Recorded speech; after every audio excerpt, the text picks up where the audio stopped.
Time now for Hot Picks. Today we look at investment opportunities in large cap dividend paying stocks.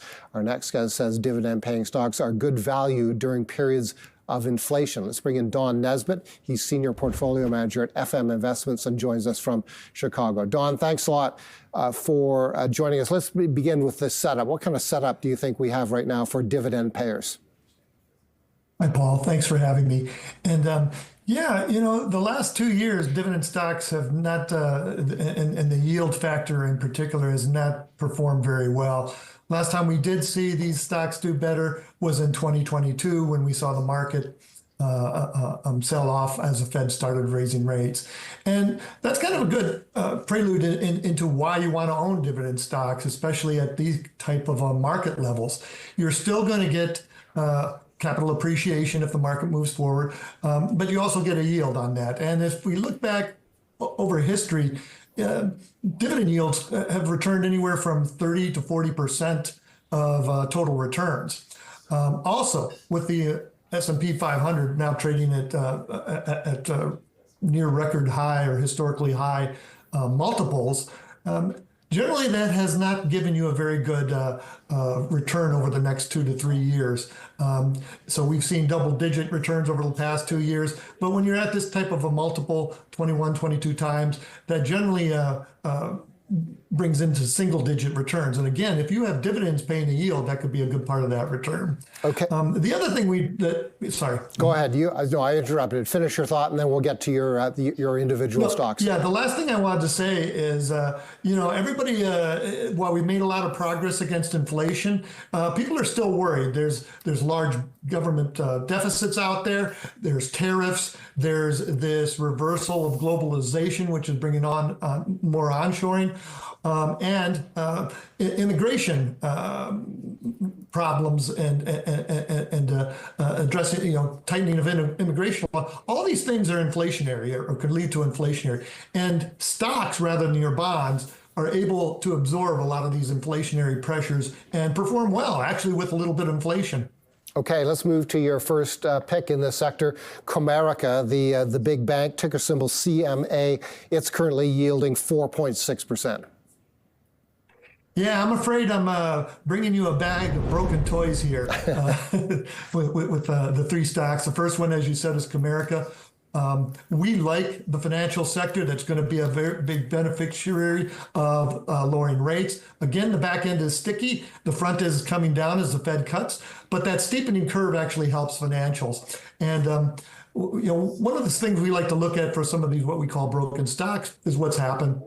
And Comerica had a Direct Express program, which is basically providing prepaid credit cards to lower income people. That's been removed. It's hurt the stock recently, but we think this is a buying opportunity. They should be a stock that benefits from lower rates and an improving economy that we see going forward. Do you? I see in some notes that you expect Comerica to resume buying back its shares, correct?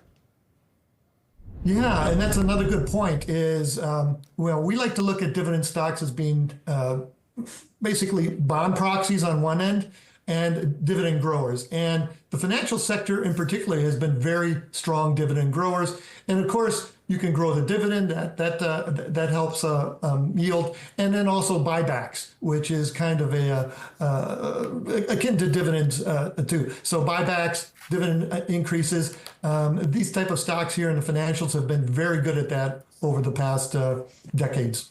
Okay, number two, CVS Health. We get a fair number of calls on this stock. On this channel, on our market call program. It, of course, is the pharmacy operator, also has a drug benefits business, a pharmacy benefit management business. It's yielding now 6% as the shares are at a multi-year low. Yeah, and there again, another broken stock and a hard pill to swallow, right, buying this. But we think a lot of the bad news has been priced in here. As you mentioned, very attractive, selling it over about 7 times forward PE and a 6% yield. So again, you're being paid to wait. They had a disastrous first quarter where basically a lot of the problems, there was a surge in post-pandemic medical treatments, and they were prepared for that.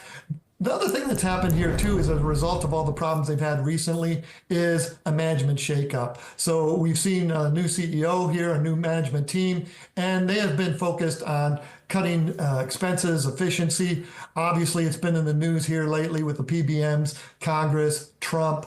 But we think a lot of that is going to blow over here. We think that the company can do very well, and we think again that you're picking up a quality company in the space at a very worst time.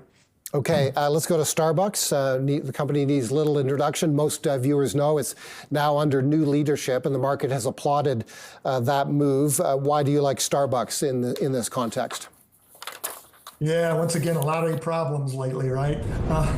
The strong growth there has been hurt by basically work practices after the pandemic. Less people were working in the offices. You also have a consumer that's become more price conscious over the last couple of years as the inflation in the high inflation environment. We think a lot of that has worked its way through. Again, you have a catalyst here in the form of a new CEO, Brian Nicole, who came over from Chipotle, where he did a great job there of revamping things, putting in efficiencies. We think that could be that he could repeat that success here.